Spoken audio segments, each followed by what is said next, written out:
What running back on an elite offense is about to get a much bigger role? Which breakout NFC West player has put his injury concerns behind him? And who is the AFC South receiver you need to try and get everywhere? Plus, Glenn Pilapil, a two-time Football Guys champion, joins us to talk about Alvin Kamara's potential suspension, Austin Hooper's rise up FPC draft boards, and much more. We've got a great show for you. Farrell Elliott is here. I'm Eric Balkman. Stick around. Your high-stakes fantasy football hour starts now. And the pressure, I've seen greater men than need a lesson.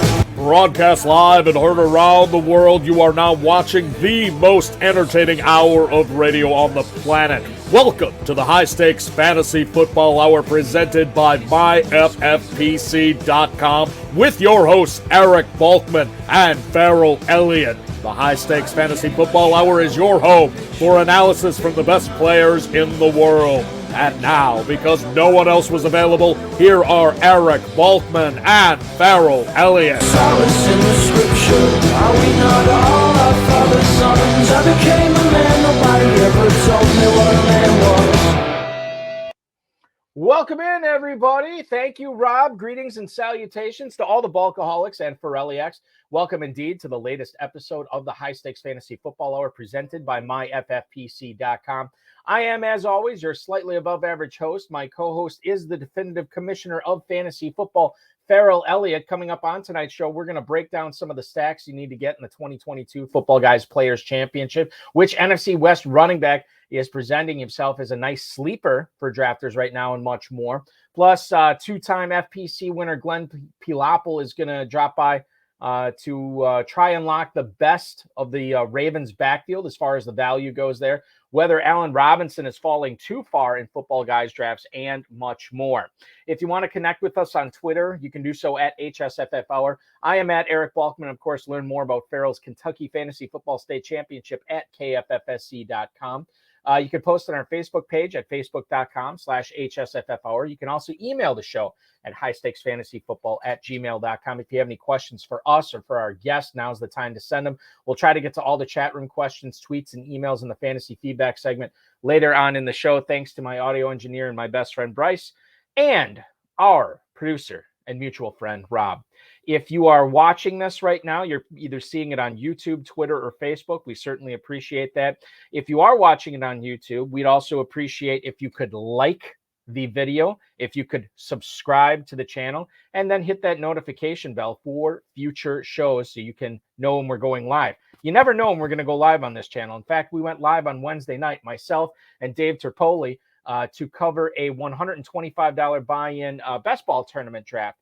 $200,000 grand prize. Dave Terp did his draft live on that stream. It was about a 2-hour stream, and he gave us his thoughts, his play-by-play, not only on his team, what he was thinking, but also what he thought about the other 11 teams as well. We did that at Wednesday night. We'll probably do that again at some point, but when you hit that notification bell, you'll always know when we're going to go live next. So I encourage you to do that, and feel free to comment and leave a review as well. We appreciate that as well. The main event slow drafts for the FFPC begin in 10 days. So the journey to the $1 million grand prize begins July 4th. I encourage you to register for those drafts if you have not already and get in on some early ADP value before training camp hits. The Football Guys early bird promo is here, but it's going to be gone in about 6 days. So make sure that you're registering now before June 30th and drafting before July 15th so you can get a $35 free FFPC team credit applied to your account. We'll do that up to 3 times for you as well. So when you consider the $50 discount you get on the 3-pack for Football Guys, and when you consider the $105 in free teams, it's more than $150 in value. So take advantage while you can. It's pretty much the best deal you're going to get all year. The FFPC Best Ball Tournament continues to fill both live and slow drafts. Again, $125 is the entry fee. You can win $200,000 to the grand prize. That's doubled from last year. The Superflex Best Ball Tournament as well. That's another one. Only a $35 entry, and you can win a 5-figure grand prize. So check that out. Of course, Dynasty Startups, closed 12-team leagues, slow, live, and sit-and-go timers on all those at myffpc.com. And join the Run to Daylight Championship and the Draft Masters now at kffsc.com. I just joined 2 Draft Masters at the KFFSC yesterday. Looking forward to getting those cranked up, and so I can get into some more drafting action as we go forward. I want to bring in my co-host with the most right now. It's the incomparable Farrell Elliott, the definitive commissioner of fantasy football. Here we are coming up in late June, Farrell. This, I believe, no, it won't be our last show in June, and I'll tell the listeners and you actually a little bit about this before we go off the air. But this is our last Friday in June. The next Friday show, it'll be July. Pros versus Joes coming up, and then we're into Cincinnati, we're into Louisville, and we're into Las Vegas before you know it.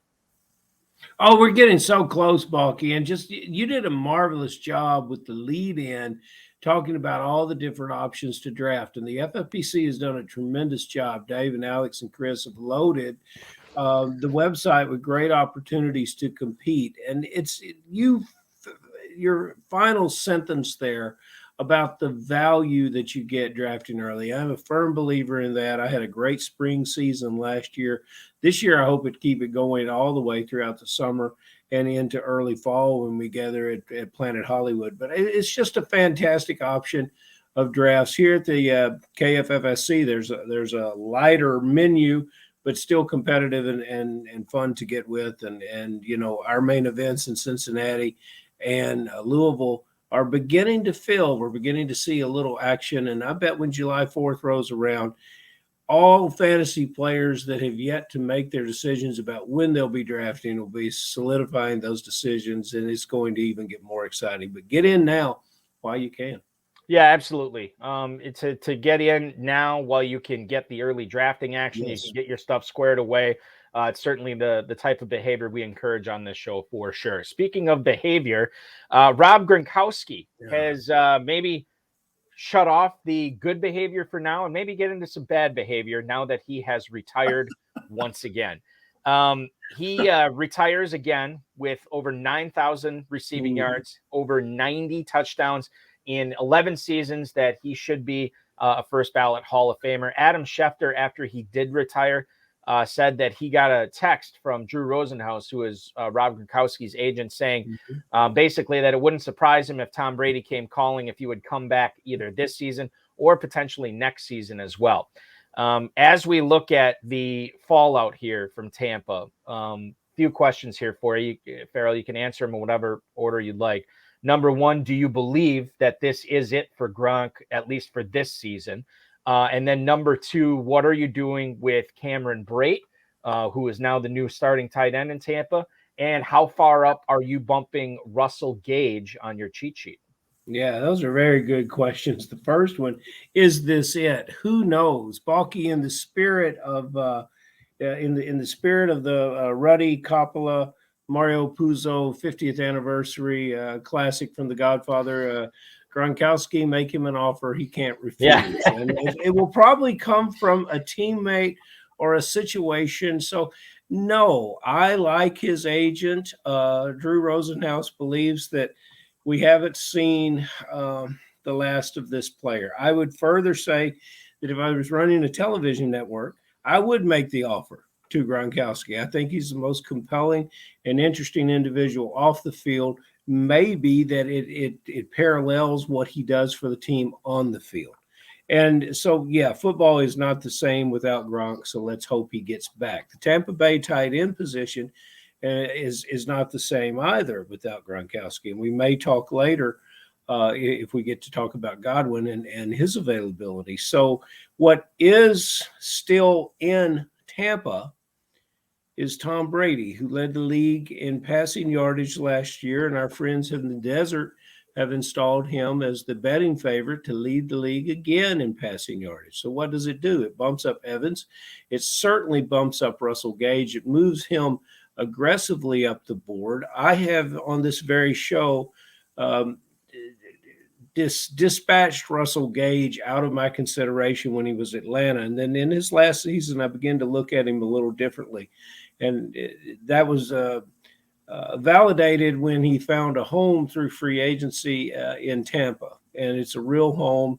and I suggest that he'll do very well. There's some other players there at the tight end position that we shouldn't mention. Cade Otton is an interesting player that never fulfilled his potential at tight end when he was a Washington Husky. He missed 4 games last year, only playing in 8 and less than 30 receptions. But all the scouts all the college scouts that worked the West Coast raved about this player. He had another year of eligibility. He chose to enter the selection process in 2022, and being validated there as a 4th-round draft pick. Someone sees the potential in this player. Perhaps he'll be a more prolific NFL player than he was a college player. And Cameron Brate, we all know him. He's great hands around the goal line, a great 3rd and 4th option for Brady, who does go through the checks. So we've seen his act before, and we've seen it at best. He's a plug and play tight end, and yeah. For all those spring drafters that took Gronk in your early best ball leagues, if you also were a believer in the stack and got Evans, you shouldn't be hurt that badly, because there's where the touchdowns should end up. Cameron Brate was going in the 16th round prior to the Gronk news. He has ascended. With shout out to Darren Armani, Fantasy Mojo, at Fantasy Mojo on Twitter, fantasymojo.com, who compiles all this ADP data that we cite on the show. Cameron Brate was in the 16th round. He has moved up to as high as the 1109. That would put him in the territory not only of Noah Fant, but where one Rob Gronkowski was going as well at tight end 16, tight end 17. That's where Brate has moved up to. We have seen Cade Otton starting to go in some drafts. In fact, he is an 18th round pick now in the Footballguys Players Championship. In the live best ball draft that we covered on Wednesday night, Cade Otton was drafted late there as well. And then as far as Russell Gage goes, who, I mean, just you haven't heard anything bad about this dude in the offseason. He's moved up wide receiver 39 currently at the 7-8 turn. However, since the Gronk news happened, he's gone as early as the late 5th round. So Russell Gage definitely climbing up the draft boards right there. People reacting heavily to this Rob Gronkowski news in the FFPC. Paul Dehner Jr., who covers the Bengals for The Athletic, says that he believes Chris Evans could supplant Samaje Perine as the Bengals' 3rd down back. Now, that is an impressive sentence here. Let's unpack this. Now, if he is unseating Samaje Perine as the 3rd down back, that would mean that Dehner does not believe Mixon is getting 3rd downs this year. And in fact, if you remember last year, Mixon had his 3rd down touches decline quite a bit as the season went on. He averaged 5.3 3rd down snaps over the first 6 games of the season, but in the final 9 games, only averaging 1.8 3rd down snaps. Perine, 9.2 3rd down snaps per game. And Dehner believes that Mixon was no longer on the field on 3rd down because he struggled in pass protection. Samaje Perine was then out there more. Evans, who actually played pretty well as a pass blocker as a rookie, would obviously be the more dynamic player to be out there on 3rd downs. In fact, he had 2.11 yards per route run, which is really, really good for a running back. Dehner says, and I quote, if he can continue to grow as a pass protector and build trust in the coaching staff to do the right things, you can make an argument he could supplant Perine as the 3rd down back. Now, there's a lot of qualifiers in that sentence, Farrell, but I think as we look at this and we look at the ADP for these guys, I'm definitely on board with drafting Perine if you don't have Mixon, if you're drafting in the Footballguys Players Championship as a, grabbing somebody else's backup. I think that's always a smart decision. Chris Evans, a 17th round pick right now. He has actually moved ahead of Samaje Perine, just ahead of Samaje Perine in ADP. I don't think I can go that far. In fact, if it comes down to it, I'm still probably picking Perine over Evans, but this does have my attention now about this Evans thing potentially being the 3rd down guy on one of the most elite passing offenses in the NFL. I think we should then focus on Mixon, because perhaps that's where the crux of this lies. People are paying, and you'll have to give us Darren's number, Balky, on Mixon. I haven't drafted him in quite a while. And I think he's dropping a little bit. But people have been paying a pretty good draft capital for Mixon. And Burrow was sacked at an alarming rate. And perhaps that has something to do with it. And if you're going to make your offensive line look better in the running game, if you're going to make them look better in the passing game, you want to have a back that can help. You want to have a lot of players that can help with this offensive line. In regards to the backups, Pirine is, he's a 240-pound running back who caught almost 30 balls last year, and he's in his sixth year in the league, and he looks to me to be a capable fill-in for Mixon when the team needs him. I don't know what we have with Evans. Obviously, he'll probably be quicker. He'll probably be a little more explosive. He'll probably be a lot lighter. I think he's like 5'11", 200, 210. At the end of the day, this will be decided in training camp. I don't know how much story we've got here. I'm with you. I like Samaje Perine. I have questions about Mixon. I will probably avoid him at the price that Daring will tell us that he's going. Really tough to pick a guy like Mixon at the 202 right now is where he's going. So he's slipped, but not a lot. And he's running back 7. In fact, he is going ahead of DeAndre Swift, Saquon Barkley, Aaron Jones, and Leonard Fournette. I like you could make a pretty strong case for all of those guys going ahead of Mixon right now. So I'm off him at that price for sure, just like you said. We have Glenn Pilapil, the two-time Footballguys Players Championship League winner, coming up here in just 1 minute. The last thing I want to talk about before we get to Glenn is Greg Allman's report in The Athletic about him not being surprised if Chris Godwin ends up opening the season on the PUP list. Chris Godwin tore his ACL last year, and it was in week 15. So all this positive hype, I really was never a belief in that this guy was going to be all of a sudden ready to go. Now we're starting to see the news trickle out. Well, okay, maybe he won't be ready by training camp. Oh, okay, maybe he's going to open the season hurt. Oh, okay, maybe he's going to start the season on the PUP list. This is, as Dave Tripoli was pointing out on Wednesday, Tampa needs him in January and hopefully February for Buccaneers fans. They don't necessarily need him in September and October. So they're more worried about getting him back to 100% rather than rushing him out there for week 1 of the season. If this does happen, we know that Godwin would miss a minimum of the first 4 weeks of the year, and he is still being drafted pretty high, Farrell. You want to talk about other guys I am not on at their current price, giving you the mojo of wide receiver 28, 5'11" right now for Chris Godwin, ahead of Amari Cooper, Amon-Ra St. Brown, Juju Smith-Schuster, and Elijah Moore. Those 4 players, say what you will about them, but they are all slated to be healthy at the start of week 1. The best ability is availability, and we're not sure if Chris Godwin's going to have any in week 1.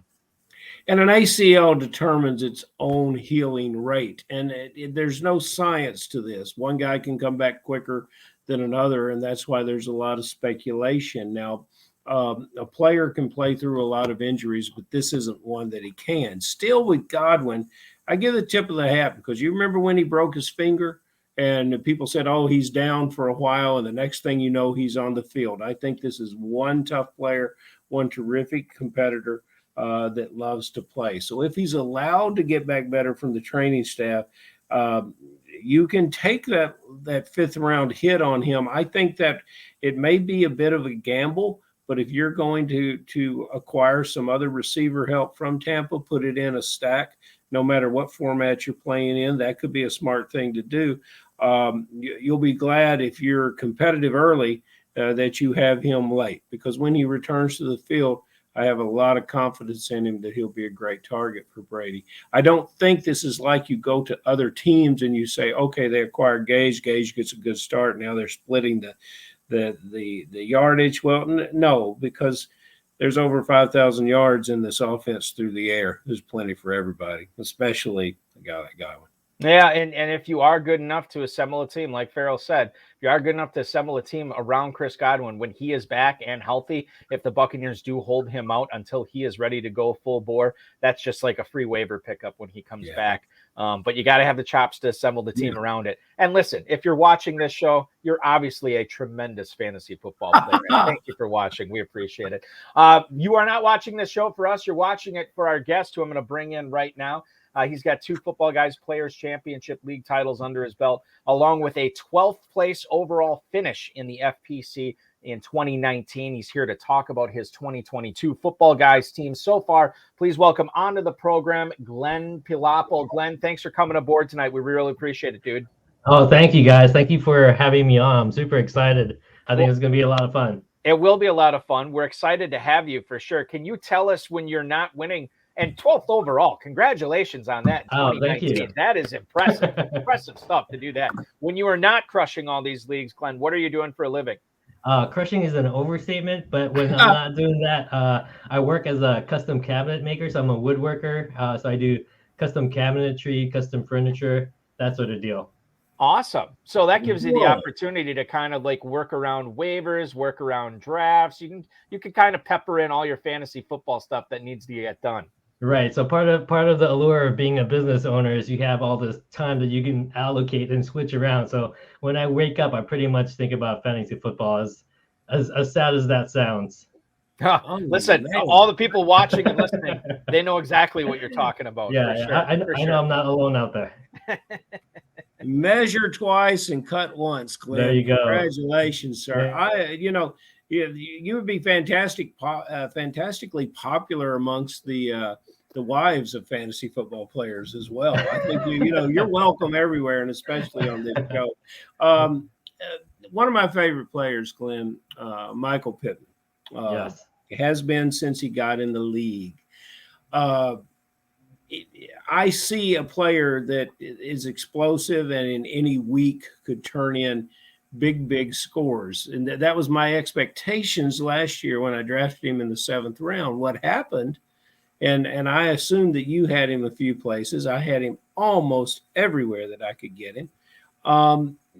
He was the steady Eddie. Either 5 or 6 catches, right on those numbers, 5 or 6 in 8 games last year. With Matt Ryan coming to town, is that going to change? Or are we going to get more of what we've learned to appreciate from Michael Pittman? Well, I think it is going to change, and maybe not necessarily with the quarterback, because I think Michael Pittman is a beast, and it's his 3rd year into the league, so maybe pick up a little bit of tricks here and there, but I'm really hopeful that he'll continue on his breakout from last season. But I do think that Matt Ryan is going to help.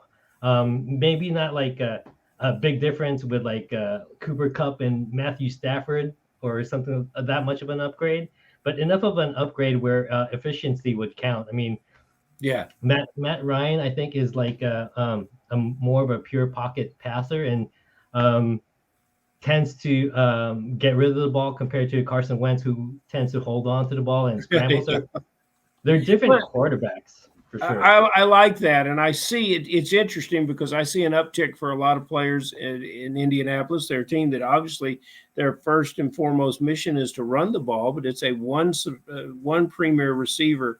And, think about it. I like where you're going with this. In 17 games, if you can get one more catch per game out of Ryan, we're now getting almost 110 catches from this player. And what do you expect for the red zone? There's a wonderful wingspan tight end rookie there, but all of that's still to be proven. More touchdowns with Matt Ryan? I think so. I mean, like I said, I'm banking more on Michael Pittman's talent of continuing to grow, but I don't think Matt Ryan is hurting the situation at all. Glenn, let me ask you about Allen Robinson here. This is a player that's wide receiver 19 right now in drafts. He's going behind guys like DJ Moore, Deontay Johnson, Mike Williams, Cortland Sutton. He's going behind all these players at the end of the 4th round. Now, we know he is getting to play with the best quarterback of his career, probably the best offense of his career as well. He won't be the number 1 target guy there. Cooper Kupp has that moniker, but he's going to be number 2 for Matthew Stafford on a really, really good offense. Given all that, and I'm setting you up to say, yes, Balky, he's a great value right now. Our Football Guys drafters making a mistake, letting him slip all the way to the end of the 4th? I hate to disappoint you, Balky, but I like him where he's going, right Okay. around the end of the fourth. And for all those things that you said, and I think with Allen Robinson, if you believe that last year was a fluke and he was uninterested and it was bad quarterback play and all that other stuff, if you believe that him going to the Rams with Matthew Stafford with a championship team would kind of energize him a little bit. So I believe the latter, where he will be energized, but I still believe that the offense still runs through Cooper Cup. I mean, there's that super high ceiling of like if something happens to Cup and then he becomes a de facto number one. Like I still don't know what Stafford to Allen is, but it'd be really interesting to find out though. Well, and Glenn, if you want to get Balky all excited, talk about the players from that division. All of them are headed west. They're leaving Green Bay for the West, and they left Detroit and now Chicago. Everybody's going west. I guess I shouldn't have brought that up. Okay, here's something that I won't bring up, and he's not going to appear on my draft boards, and I'm wondering if I'm right. And I'm going to ask you, Glenn. I love the player. Balky's already said it. Availability is the best ability. We've got to win, and we've got to win quick. We don't want to be looking up as you try to get to that championship game in your 12-team FFPC league. Alvin Kamara, can you set him? I just talked about Godwin, and I said, okay, because if Godwin does start on the PUP, he's gone for 4 weeks. I think Kamara is going to miss 6 games. Your thoughts? Yeah, I mean that's what it seems like, that he's gonna be missing 6 games. On top of that, I am a little bit leery of Kamara outside of his legal situation. Just with like new coaching staff, we're just not sure how he's going to be used. With the all new weapons are being attached, and he was never also a back that would carry like a full load. So I found myself shying away from Alvin Kamara, especially at a high draft capital. He should carry that passing game, and if he was on the field with Winston, God, I would love it. But he's Mark Ingram is fantasy football's greatest vulture, and he's there too. And then if you give Ingram a head start, what does that mean for Kamara when he shows up? I don't know. Right. Ingram sounds like he's going to be the number 2 also, but he is getting fairly old for running backs. He's 32, yes. And he hasn't shied away from touches, I believe, throughout his career. So maybe he slows down or not. But I do like getting pieces of the running back outside of Ingram or Kamara. Maybe like Tony Jones, I like. All right. Okay. Jones. That makes sense. Yeah, that was maybe my next follow-up is if you do believe he's being suspended for 6 games, how do you react to that? And you're getting pieces of the Saints attack late, and they'll be easy to cut too, by the way, if you need to once Kamara comes back. So that makes a lot of sense to me. A lot of drafters, speaking of running backs, are excited about the Texans drafting Dameon Pierce this year out of Florida. We've heard that Marlon Mack could be the guy to start, but Dameon Pierce is going to have every opportunity to overtake him, which would make sense given the way that Houston treated him in the draft. Who is the real running back to own this season? Is it Pierce when he comes on late, or is it Marlon Mack who maybe starts with the job and never really gives it up? Right. Well, I think that's a tough question. You almost need like a magic ball to answer that question. There's so many things I don't know about, like what's going to happen with the Houston offense or their running back situation. But I find myself leaning towards trying to grab Marlon Mack again, just for like draft capital. He's going like easily 3, maybe 4 rounds behind Dameon Pierce. So just for draft capital, I like Marlon Mack. I know he's not a slouch by any means. It wasn't that long ago where he ran for 1,000 yards and I don't know, maybe 8 or 9 touchdowns, maybe 2 or 3 years ago, maybe 3 or 4. Not that long. you gotta love Marlon Mack. Hey, talk to me about this, Glenn. We're in our tight end premium leagues in Las Vegas. I have drafted him rarely, and I have been rewarded for avoiding him. And now Austin Hooper, who cannot seem to find the right kind of home to work his skills. I was a little excited when the Stanford product was a free agent. I said, okay, he can leave Atlanta, and then he drops in at Cleveland, and now he leaves Cleveland and he's in Tennessee. I think if this guy's going to be a hit in Nashville, he needs to learn to play the pedal steel. He need, something tight end in Nashville playing for the Tennessee Titans. Not what I think of when I want to build my fantasy team. Am I wrong, right, or somewhere in between? I think probably somewhere in between. Like, No. I wouldn't bank my fantasy football team on Austin Hooper, but it's definitely a piece that I don't mind having, especially as a late round flyer. Yeah, I mean he's practically free. Well, and he should be. I think you might eat your words. Oh, well, I would like to because I like the player's skill set. But last year, Fursker and Swaim kind of split the job up. Swaim got 40 targets or 40 balls. I think he might have caught 40 balls. Nothing is. Where's he going to go? He's still on the roster. The tight end. Right. Where do you see Hooper breaking out? Because please tell me, because I would like to be right in the late rounds, and you may be the tight end whisperer because you're out there. Yeah. I'm not a tight end whisperer by any means. I need a tight end whisperer. Yeah. But I do like him for the fact that I don't know who Tannehill's going to throw to. Traylon Burks seems to have issues with his conditioning. I don't know if that's just minicamp speak or whatnot, but so far the reports have been fairly negative. Robert Woods, I don't feel very confident about with such a late season injury. I'm sure he'll be able to play, but at what percentage? And it's something that you can't 100% say he's going to come back and he's going to not miss a beat and he's going to go all out. I think more likely it's going to be maybe a slow return, and maybe he gets caught up in midseason or whatnot. And all this time they have all these targets available, especially with Derrick Henry behind as a running back. And I like Austin Hooper's chances of catching some of those.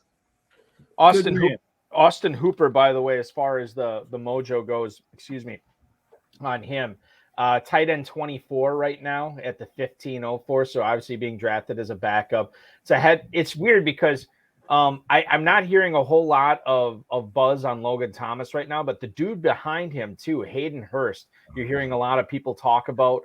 Cameron Brate's right behind him. Mm-hmm. Cameron Brate's gonna jump up, and another guy too that's going behind all three of those guys by about a round or so is another guy who has been getting some pubs, some love from the beat writers, some love from the coaches, and that's Brevin Jordan in Houston. So if you do wait on your second or third tight end and you draft one of these guys in that tight end 23 to 28 range, in the 15th, 16th round, there might be some good choices there. Although I'll be honest with you, with all the buzz on all those guys, all those guys should be moving up a round or two as we go forward in drafts. We're talking with Glenn Pilapil, the 2019 12th place finisher in the Football Guys Players Championship, a two-time FPC league winner. Russell Wilson, let's talk about him a little bit. Yeah. He's going at that 9-10 turn right now in drafts, which to me, when you talk about what the Broncos gave up for him, the weapons that they have for him in Denver, and the fact that they're going to need him to win games in that division because it is such a tough division. I look at Russell Wilson as his ADP goes at quarterback 8 right now. That looks so good at that 9-10 turn. Do you think that's a steal there? Are you with me, Glenn, that's the sweet spot for quarterbacks this year? Or is that still an overpay for you and you'd rather wait for somebody else later? No, I think he's an absolute bargain and a steal at that ADP. I would get him a little bit higher even. Like if I wanted to mix in Russell Wilson into my teams, I would even go like maybe a round or two higher for me just to secure him if I was worried that I wasn't going to get him. I know I look at the last few years. I always usually wait on quarterback when I'm drafting, and I usually get once there's like 10, maybe 11 off the board, then I'll strike and grab one. And it seems like there's always somebody there in that little area every single year. I feel like the last few years it's been Matthew Stafford, Tom Brady, and Aaron Rodgers. Those are all guys I loaded up on and was pleasantly surprised. I think I'm going to have a lot of Russell Wilson this year. And I think I'm also going to be not pleasantly surprised because I won't be surprised with what he does. I'll just be pleasantly pleased. I think that's the way to look at it. I think he's going to cook this year. That's why he wanted to leave. He's going to cook. Russ is going to cook, baby. Everyone wants to draft all his players and draft them high. What captures me sort of weird, guys.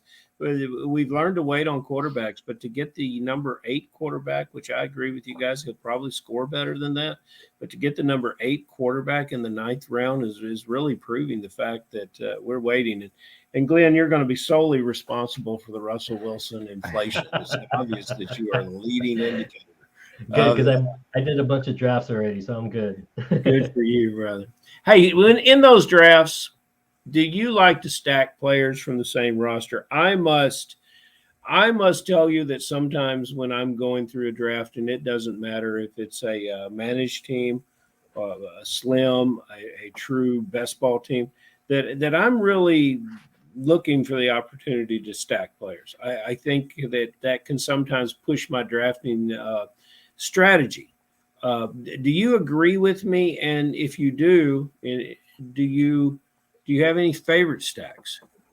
I do somewhat agree with you. When I draft, I try to mix things up a little bit, and so sometimes I'd search out for a pairing that I like, or maybe multiple players in a specific team. And others, I wouldn't try to. I wouldn't avoid it, but I wouldn't go looking for it. But of the stacks I like Mike Williams and Justin Herbert, Allen Robinson and Stafford, and Smith and Kirk Cousins. Mm-hmm, mm-hmm. I have a team, Glenn, where I drafted 6 Jaguars and 5 Raiders. That was my all-time favorite stack team. Uh-huh. I'm glad it was before the schedule came out. I dodged a bullet there. So. I want to talk just real quick. I love the Thielen Cousins thing because one of the great things about that, there's just a couple of great things. Number one, Cousins and Thielen are all already proven players, like they've done already. Number two, they're getting an upgrade in an offensive mind for a coach, and that should be opening the offense up more. And number three, and this is probably my favorite part of that stack, it's cheap. Adam Thielen is wide receiver 33 at the 608. You don't have to work to get him onto your roster. Kirk Cousins is quarterback 15 in the 14th round. I mean, there's going to be some, and I'm not saying they're crazies, but there's going to be some crazies out there that wait until the 14th round to draft their first quarterback. It'll be Kirk Cousins. And if you already have Thielen on your roster, you aren't investing a whole lot into that stack, and yet you get it. So, and I know you mentioned, Glenn, you mentioned Justin Herbert and Mike Williams. What was the other one, the second one that you said before? Allen Robinson and Matthew Stafford. Robinson and Stafford. Yeah, obviously that's one we talked about earlier too. I'm a big fan of that one. Stafford again too this year. It's not, really he cheap. Wins. Go ahead. No, I was just saying you can get Stafford really cheap. Yes. As far as drafting it, I don't think that's a bad place to wait. I feel like everybody's waiting. Been really patient with quarterbacks as this year, especially, it seems like. So it's fun getting really great quarterbacks late. Yeah. So, I mean, you have the Super Bowl winning Matthew Stafford in the 12th round, the back-to-back MVP Aaron Rodgers in the 13th round, Derek Carr, who has seemingly every weapon on earth now in the 13th round as well. And then we just mentioned Cousins in the 14th. By the way, all of them are going behind Trey Lance right now.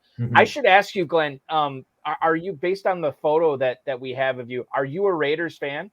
I am. Unfortunately, yes, I am. Well, listen, I am outnumbered on this show because Farrell is also quite the Raiders fan as well. There you go. But you got to be, have you found yourself maybe drafting into your fandom this year, picking up some more Adams shares, Waller shares, Renfro shares, maybe more than you normally have gotten in the past? I try not to get emotional in drafting because that never works, or it hasn't. It's worked very poorly for me anyway. So I try to keep emotion out of it. So I actually only drafted Devontae Adams as far as a high draft pick for the Raiders. Okay. And only because I just don't know what's going to happen. It's so many I do. weapons. Yeah, I do, Glenn. the Raiders are going to win. That's what's going to I know happen. exactly what's going to happen. Raiders in the Super Bowl, we're right? We're going to have a very depressed fall. We're going to claim that it's the seasonal disorder when it will not be. It will be Right. Adams detachment disorder. ADD is what we call it. But now let me ask you something. Since you are a Raiders guy, and Balky, do we have a little extra time? Yeah, absolutely. Go ahead. Okay, Balky. Jacobs is being basically thrown through the draft as he continues. He's a 5th rounder now from some of my drafts that I'm in.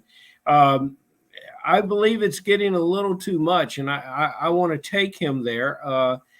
Then the other question I have for you is, do you see any decline in Waller? Because I do expect you to be the tight end whisperer. And I got another tight end question for you that doesn't pertain to the Raiders, so I'll shut up and listen.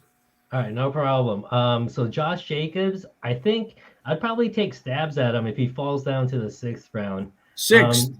Yeah, I feel like there's a ton of juicy wide receivers out there that can totally be a league winner. I'm not saying Josh Jacobs can't, but maybe those guys have better chances.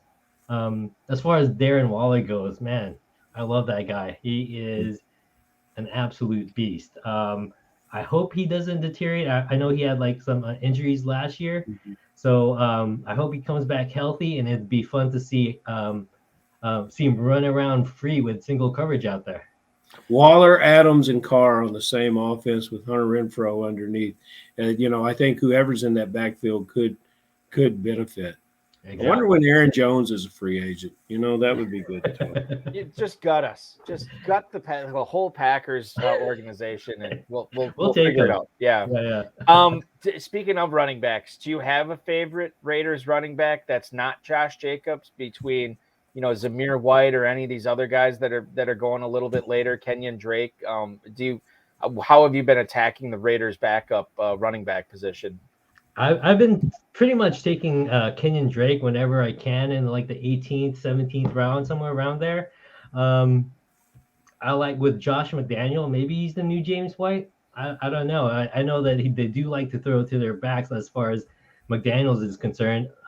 Josh Jacobs has shown that he was able to catch the ball as well last year, but so I'm interested to find out. I'm not sold on Josh Jacobs handling the full load. Zamir White is as a fresh face.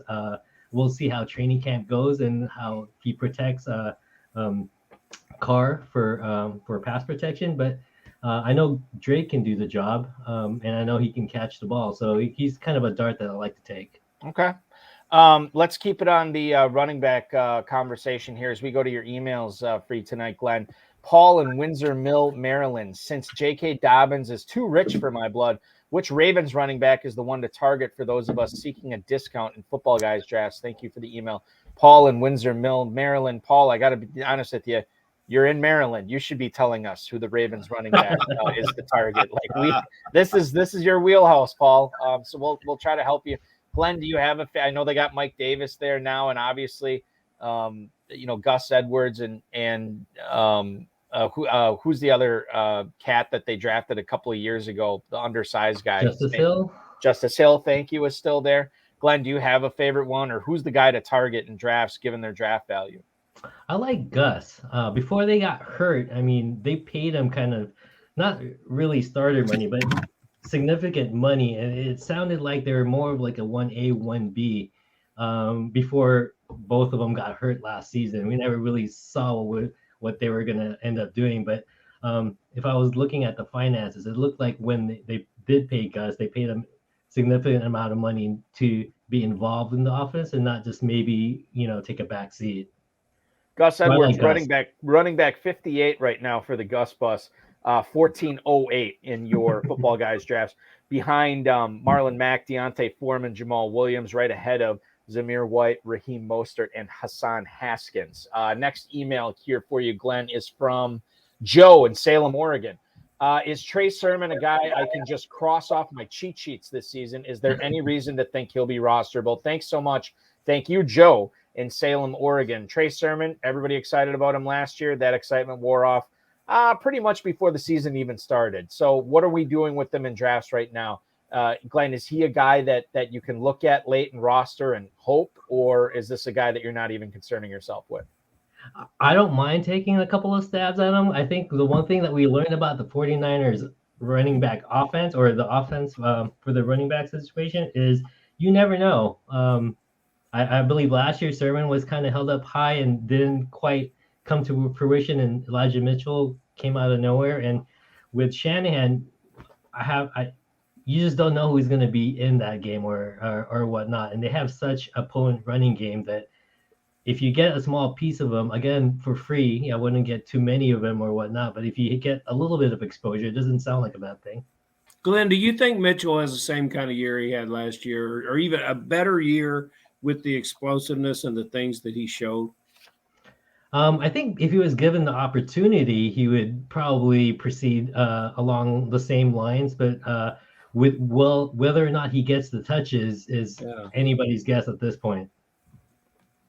Yeah, I think they would be crazy to leave that player on the bench. It's crazy. Question from the chat. It's from Johannes, I believe. I'm sorry if I'm mispronouncing your name. She writes, in her FFPC Dynasty team, which is non-Superflex, her only receivers are Stephon Diggs, T. Higgins, Jacoby Myers, Kenny Galladay, and Wan'Dale Robinson. She wants to know, is it okay to ride with only 4 or 5 receivers all year if those are the 4 to 5 receivers she's going with? Thank you for posting in the YouTube chat tonight, Johannes. And again, I apologize if I'm butchering your name. I sort of do it as a bodily function, so my apologies. I love Diggs. I love Higgins. I think Myers is underrated. Galladay is not my favorite guy in the world, and I think Wan'Dale Robinson's probably a year away. Guys, I don't think I could roll with that. I think I'd want somebody else, especially considering the roster churn in FFPC Dynasty. I think you need to be keeping your eyes peeled for another receiver or two, because I don't think that's good enough for all season long. Balky, you're being. I want to give her on-air name is Joe Sand. That's what I love, Joe Sand. I love your team. Stephon Diggs is enough for anyone. T. Higgins is the greatest number 2 receiver, especially if he gets over his injury. Myers is going to lead the Patriots in receiving. Galladay, despite what Ron Meyer says, old two-packer, Galladay is going to come back and really show why he's in the league. If he doesn't, he won't be here. And Wan'Dale Robinson, a product of the University of Kentucky. Joe Sand, you are on your way, girl. That's all I can say. Glenn, what do you think? I think everything you said, Farrell, was right on the money, but it wouldn't hurt to bolster with another wide receiver or 2, I think. Well, she knows that, and she'll find it. Yeah, and I think that's the important thing too. Is like, you don't want to cut Robinson, obviously. I mean, even like you want to give him. He's a 2nd round pick. You want to keep that guy on your roster all season. Do whatever you can.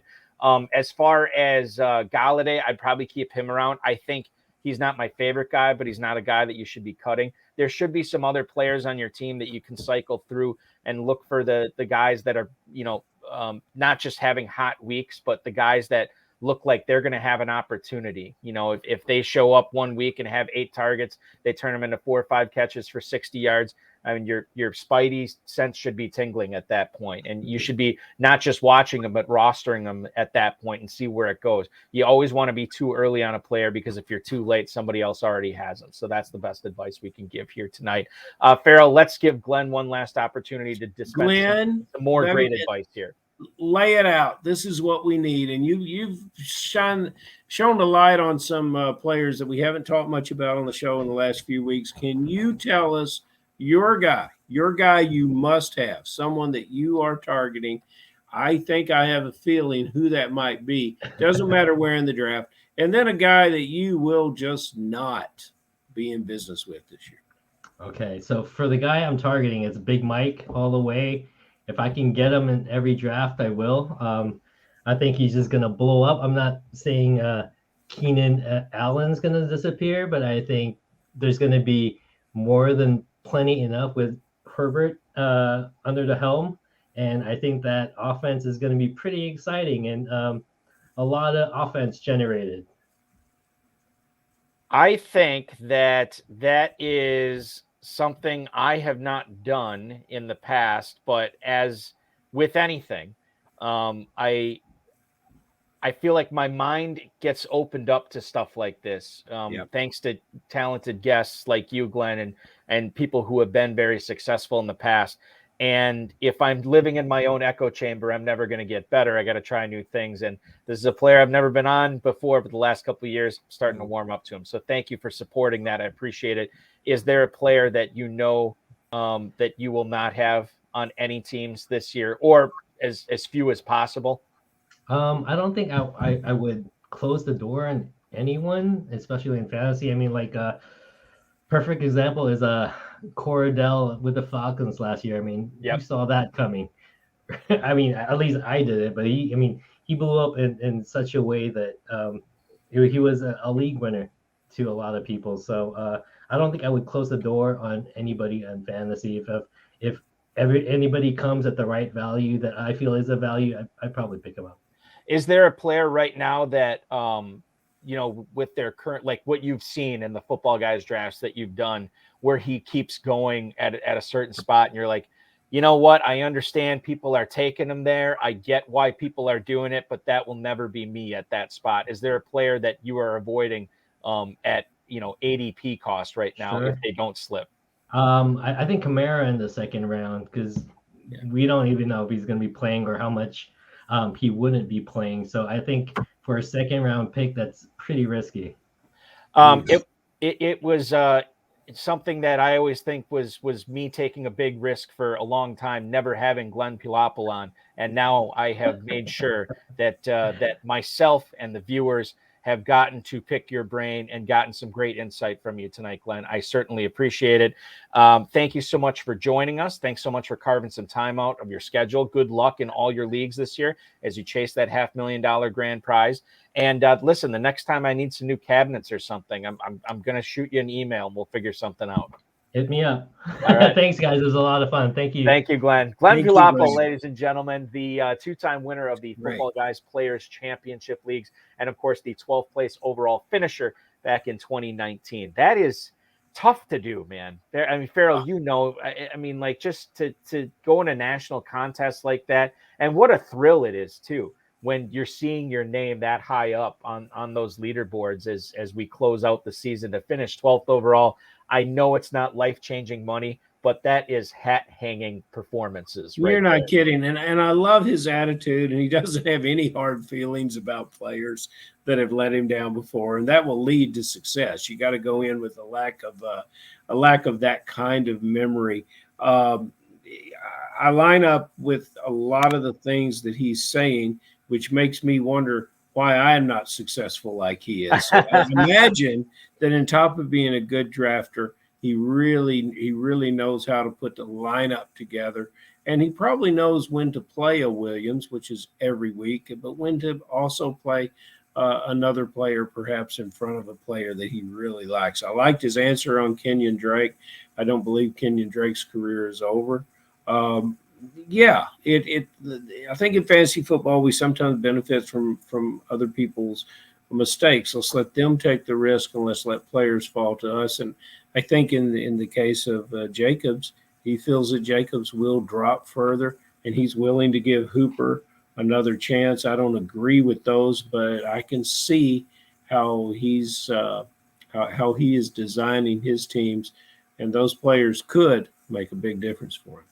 Goes without saying too, but another important thing he brought up: keep your fandom and your emotion for your fandom out of it when you draft. That is easier for some people than not. Mm-hmm. There's got, everybody assumes the Dizzle is this massive Packers fan. He's not. No. And so it's easy for him to, draft a Packer or not. He's cold and emotionless when it comes to drafting Green Bay players. The gunslinger of drafting. Oh yeah, totally. Yeah. And so I think the people that do that, you might be a little bit better off than, Joe Superfan of some team where there's guys here in Northeast Wisconsin that, I mean, they'll just draft all Packers, like every single round. Start off with Rodgers, grab Devontae Adams, then A.J. Dillon, get Tanya. I mean, they just load it up, and their teams are terrible. And quite frankly, they don't care. They just want to cheer for the Packers. Let's get to some emails here tonight. And I want to kick things off, Farrell. It's the last one on the rundown, but it's the one from Todd in Wichita about New England. He writes, "What's up, gents? What's going on with the Pats? No official offensive coordinator and a lot of question marks at running back and receiver. Which guys should I target? Thanks, dude.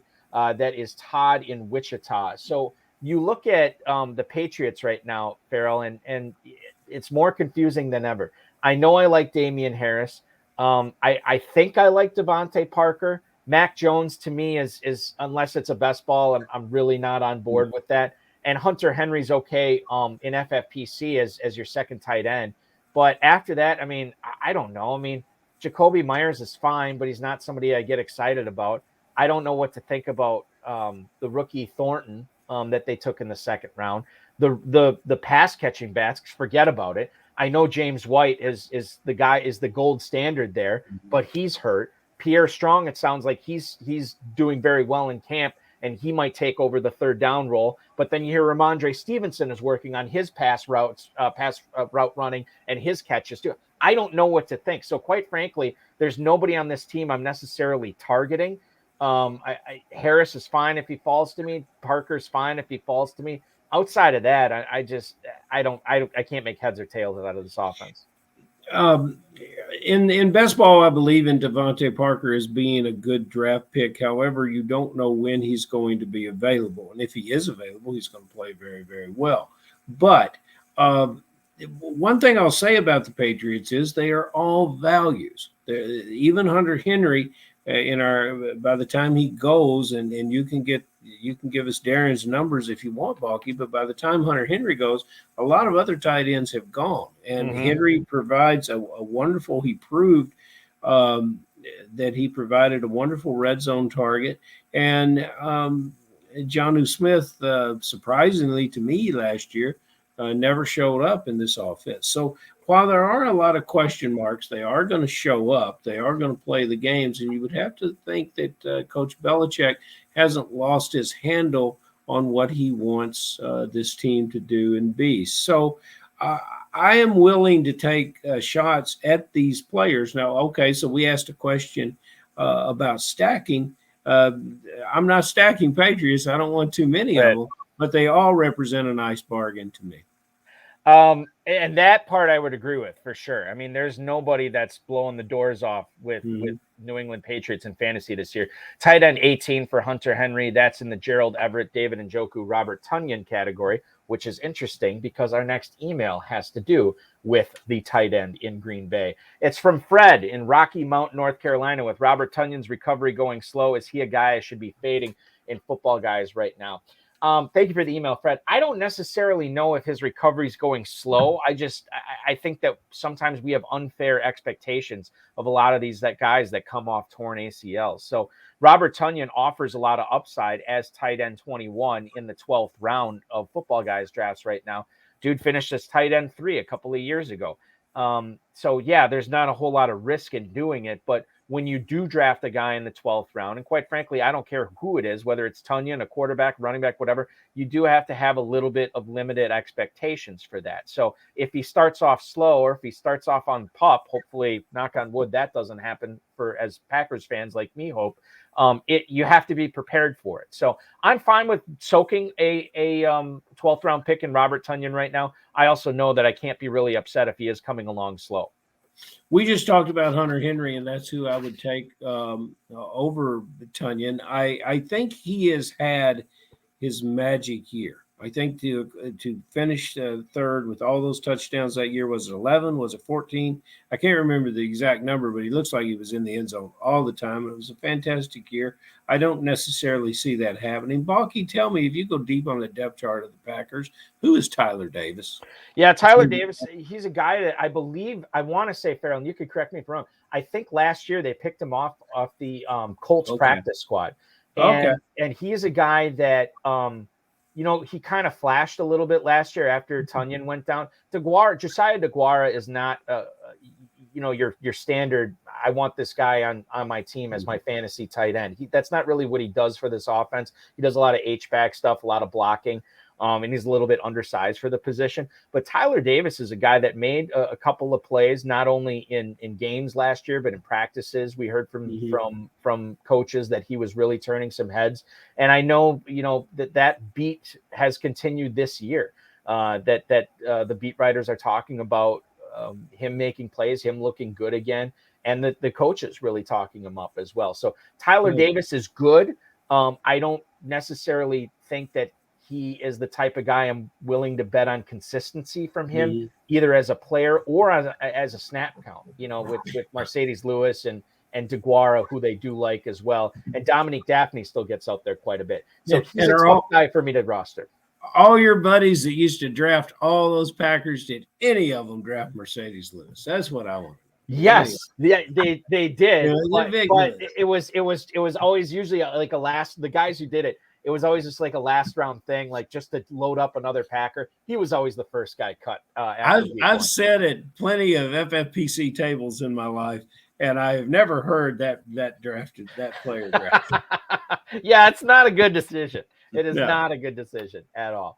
One last email tonight. We'll go to Chuck in Wayne, New Jersey. What's up, Balky and Farrell? How do you guys feel about Terrace Marshall? He fell flat on his face last year, but he is another year wiser. Thank you for the email. Terrace Marshall is a guy too. I remember, I feel like it was Danny Mueller was drafting him a ton last year. And I was like, well, I'm going to miss the boat on this guy because I don't have him enough. And Danny Mueller's, he's forgotten more about fantasy football than I'll ever know. And then Marshall didn't have a good season. And now this year, wide receiver 97 in the 19th round, he's basically free. Quarterback situation isn't great in Carolina, at least now. We'll see what happens there. But Robbie Anderson was threatening retirement. Like he was thinking about retiring. And so I think there's a lot to like about Marshall in the 19th round, a guy who could take a big leap forward his second year. I thought Robbie retired in the middle of the third quarter in a lot of games last year. I really like Terrace Marshall coming out of school. He was not the elite receiver, but that sort of made him a bit of a guy that you rooted for. Then he landed with this team, and I had great faith in the coach doing something with that quarterback. So I pictured something that looked like a Rashad Bateman rookie year. Look, the Moore's there, McCaffrey's there. There's a lot of quarterback questions that I'm not getting the right kind of vibe from. With Terrace Marshall, I would buy him low in Dynasty and hope that if this continues in Carolina, he either breaks out or he finds another place to play. He'll either do something this year or perhaps that will be his future. But you know what? Let's talk to Danny Mueller and see if he's still drafting him, because if he's available in the 19th round, I'm drafting him. I didn't know it was that late. And good for Terrace Marshall. You talk about throwing the dart and taking a risk. That's a positive return on a lottery ticket chance right there waiting for you. That will complete this evening's programming. Farrell Elliott, the definitive commissioner of fantasy football. I'll let you get back to commissioning. We will check out the KFFSC at kffsc.com. The main event, as you just said, already picking up steam. If you want to draft live in Cincinnati, draft live in Louisville, or draft online, you can do that there. The Draft Master's filling up. Come compete against Balky. Take my money. I'm ready to give it to you. That's all at kffsc.com. Farrell, be good. We're going to do this show again on Wednesday and Friday next week, if you can handle it. Wow. I will be on the road on Wednesday, but I'll come in and be with you, Balky. And, people want to know when they're going to Las Vegas for the FFPC. It's always the week of kickoff, the week after Labor Day. If you want to come to Kentucky, people ask me, what are your dates? We are always the week before Labor Day. Yep, that's correct. 2 weeks before the FFPC. Let's hear from you guys. And Balky, thank you for being here tonight. You bet. Thank you, man. We'll talk to you on Wednesday. Farrell Elliott, ladies and gentlemen, the definitive commissioner of fantasy football, at J Farrell Elliott on Twitter, at KFFSC on Twitter.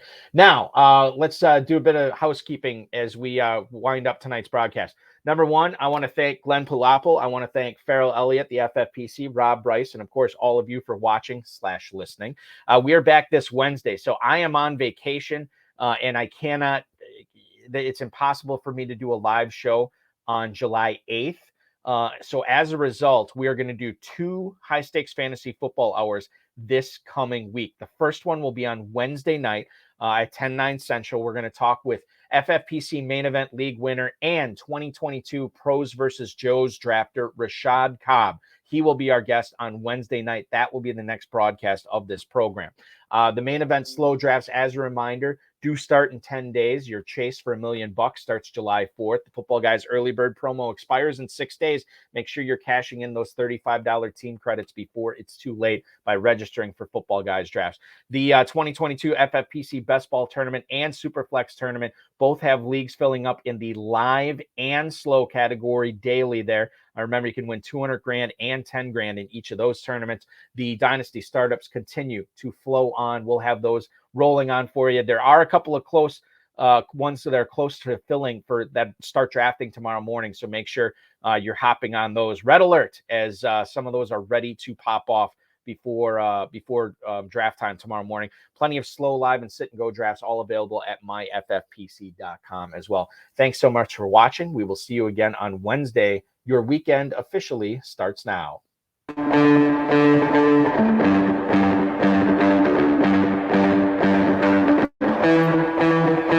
This has been another episode of the High Stakes Fantasy Football Hour presented by myffpc.com.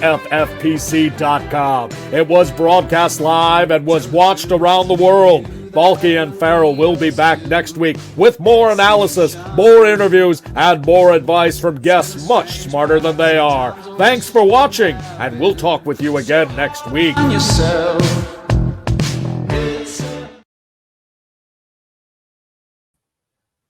I did want to wrap up the show a little bit early tonight. I did not succeed. As you can tell, I like to talk.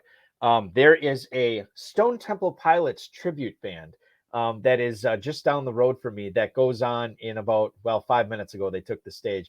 And I didn't want to miss it. Now, Two-Packer, Ron Meyer, former guest of this program, is a big fan of Stone Temple Pilots as well. He was just in the northeastern part of the country, the New England area, vacationing. I said, "Are you back in town?" He said, "Yes." I said, "Would you like to go to this with me?" He said, "You know what? I just saw the real STP a couple of months ago in Green Bay, so I'm all set. I don't need to see him tonight." And I just found out the real Stone Temple Pilots are playing Summerfest in Milwaukee next Friday. I obviously cannot go to that because I will be with you talking fantasy football here next Friday. So I'm off to see Sex Type Thing, a New York area tribute band to Stone Temple Pilots. Very excited for that. Thanks so much for watching. And remember, I will see you on Wednesday with Farrell Elliott and main event league winner and Pros versus Joe's drafter this year, Rashad Cobb. Be good, everybody. We'll talk with you on Wednesday.